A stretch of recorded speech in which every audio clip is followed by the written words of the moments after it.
What if the most formidable prison, the really tough one, isn't made of steel bars, but it's actually, inside your own mind? Today, on the deep dive, we're plunging into the really profound insights of Augusto Cury's book, The World's Worst Prison. Our sources for this are directly from the book itself, giving us a straight line to his central idea about emotional confinement and just how much it affects us. That's right. And our mission today really is to unpack how our own minds can become these jailers, how they subtly impact, well, everything, our intelligence, our relationships, even our susceptibility to things like drug use. And maybe most importantly, we'll explore how Cury offers a way out, a path to breaking free. Okay, so let's dive right in. The core idea, Cury says, the worst prison in the world, it's not physical, it's these invisible walls, yeah. Emotional, mental confines trapping our thoughts, controlling our emotions. He even says this internal prison stops us from living a, quote, poetic life. Now, he doesn't just mean writing poetry, does he? What's he really getting at there for, like our everyday lives? Exactly. It's not about literally writing sonnets. It's more about the ability to truly experience life. Yeah. To find beauty, even in small things, to self-reflect, to kind of author your own story instead of just reacting. It's about having that rich inner world. Without that freedom, life can become very transactional, reactive, lacks that deeper quality. And this isn't just, for extreme situations. It's a universal human struggle, really. Yeah. Managing negative thoughts, impulses, big emotions. It's hard. And crucially, under stress, Cury points out, our minds actually lose clarity, coherence, which makes those prison walls feel even higher, Oh, okay. The idea that stress makes us lose lucidity. Yeah, I think everyone can relate to that on some level. It makes sense why difficult times feel so overwhelming then. And you mentioned society's role. Cury talks about how we're good at governing the outside world, but we're almost trained to just respond to the market, not to actually think. Yeah, you've really hit on a key point there, that societal pressure can lead to this strange situation where people can give answers, sure, but they maybe lack the ability to form their own opinions deep down, to question things, to actually lead their own inner world. It's a kind of disconnect from the self, really. A disconnect. And this lack of inner leadership, it doesn't just stay internal, right? It spills out into relationships. Cury calls it the group of strangers phenomenon. What does that look like? It's a really striking phrase, isn't it? He means that even in families or schools, people can share the same space physically, but mentally, emotionally, they're worlds apart. So you get this dynamic. You're physically together, but internally isolated, like strangers sharing a room. Think of maybe a family dinner table where everyone's there, but each person is just lost in their own worries, their own phone, their own internal noise. It's a profound kind of loneliness, even when you're surrounded by people. Okay, so we have these unseen walls, this internal disconnect. Let's link that now as something really concrete and, frankly, quite harrowing: the rise in drug use. Cury seems to suggest this isn't just about addiction, it's like a symptom, a cry from inside that mental prison we're talking about. That's exactly his argument. Drug use, which maybe felt more distant in the past, has just exploded. It's a huge social issue. Millions, especially young people, are using psychoactive substances regularly. Often, initially they're looking for pleasure or maybe just an escape from problems, from that internal pain. But the escape turns into another trap, right? Cury paints a pretty bleak picture of that journey. Does he talk about, like, a point where it becomes almost impossible to turn back? He does. It's a tragic reality. The initial promise is false.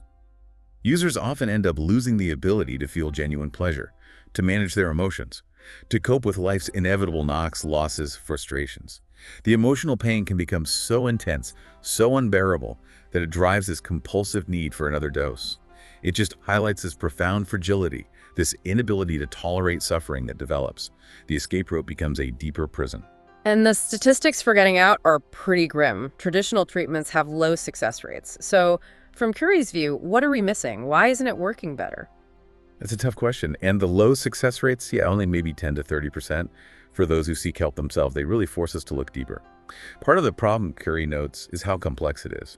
And disturbingly, many psychoactive drugs, especially tranquilizers, are first prescribed by doctors. So sometimes the dependent starts unintentionally, tangle up with our healthcare system itself. Right. Okay, we've looked at the symptoms, especially drug use. But to really grasp how to break free, we need to go deeper into the mind's mechanics, the science bit, I suppose. Let's talk about the automatic memory register, the AMR. Can you break that down? How does this AMR thing work, and why is it so key to Cury's idea of the mental prison? Okay, yeah. Imagine your brain has this hidden recorder running all the time, 24/7. You don't press record, it just is recording. That's basically the AMR.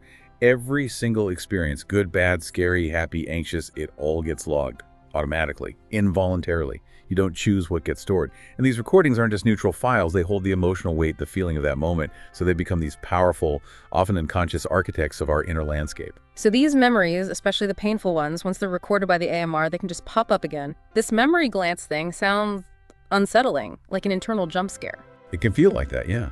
A painful memory gets lodged, and then boom, a memory glance. An automatic, involuntary replay of that bad feeling, that anxious situation. And it triggers an immediate, intense emotional reaction, maybe impulsive behavior. Cury calls these highly emotional memories anchors, both the good and the bad ones. And it's a good word, right? Anchors. Because they hold us fast, sometimes without us even knowing why.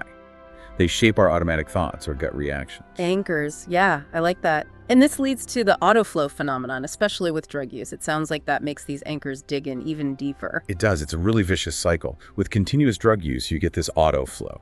The drug might temporarily numb things or speed things up, but at the same time, it's reinforcing the recording of automatic thoughts and feelings that drive the craving for the drug itself.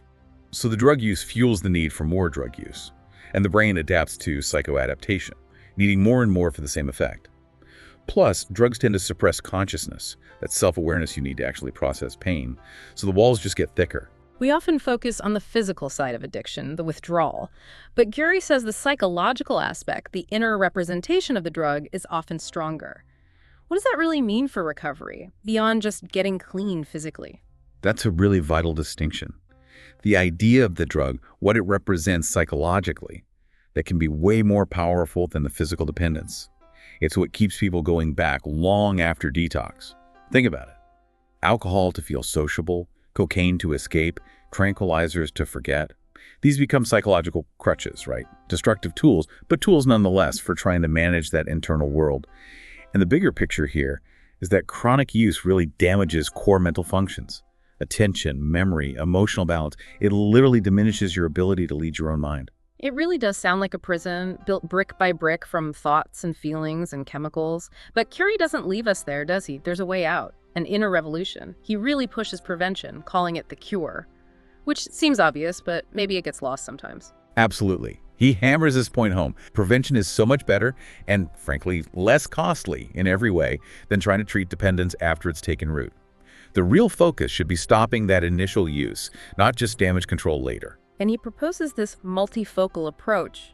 It sounds comprehensive. How does it work? What makes it multifocal? Exactly. It's not just tackling one thing, like symptoms or trauma. The multifocal approach looks at the mind from, well, multiple angles at once. How are thoughts formed? How do we manage emotions? How do we build our sense of reality? It's multifocal because it connects intelligence, emotion, memory, even social factors. It aims to give people the tools to actively manage their inner world, not just be tossed around by it. It's about building resilience from the inside out. And importantly, it's designed to complement other therapies, not compete with them. That emphasis on active management, it makes me think about communication, especially with kids, teenagers. Cury talks about dialogue, but not just lecturing, right? It's more than just say no. Oh, definitely. He stresses the absolute need for parents, teachers, anyone involved with young people to engage in genuine dialogue. That means really listening, sharing your own experiences, maybe even admitting your own mistakes. Not just handing down rules, because those simple just say no commands, they often just shut down the conversation. Kids then go looking for answers, maybe understanding, somewhere else. And that might not be a healthy place. So fostering that inner resilience, it comes back to having those open, honest, internal and external dialogues. How does Cury suggest we build that resilience within ourselves? Well, a big part is emotional management. He says learning to manage your focus, where you put your attention, is absolutely key to controlling emotional responses. It's fundamental to getting free from that internal prison. Where your attention goes, your emotions follow, basically. Yeah. And he points to low self-esteem as maybe the greatest enemy, the thing that really locks people into that prison of emotion. But, and this is crucial, he offers real hope. Low self-esteem is curable. You should never, ever give up on building that sense of self-worth. Okay, so building self-esteem, managing focus, it's like creating an internal vaccine against these issues. And you mentioned re-signifying painful memories earlier. That sounds fascinating. Can you give us a quick sense of what that looks like? How do you actually do that? Yeah, it's a powerful concept. Think about a past failure. Maybe it replays in your head as, see, I always fail, I'm not good enough. Re-signifying isn't about pretending it didn't happen. It's about changing the meaning you attach to it. So instead, the narrative becomes, okay, that experience was really tough, but it taught me X, or it showed me how resilient I can be, or it clarified what's truly important. You acknowledge the hurt, but you reframe the story around growth, learning, insight. You turn that negative anchor into, well, maybe not a positive one immediately, but into something that serves you better.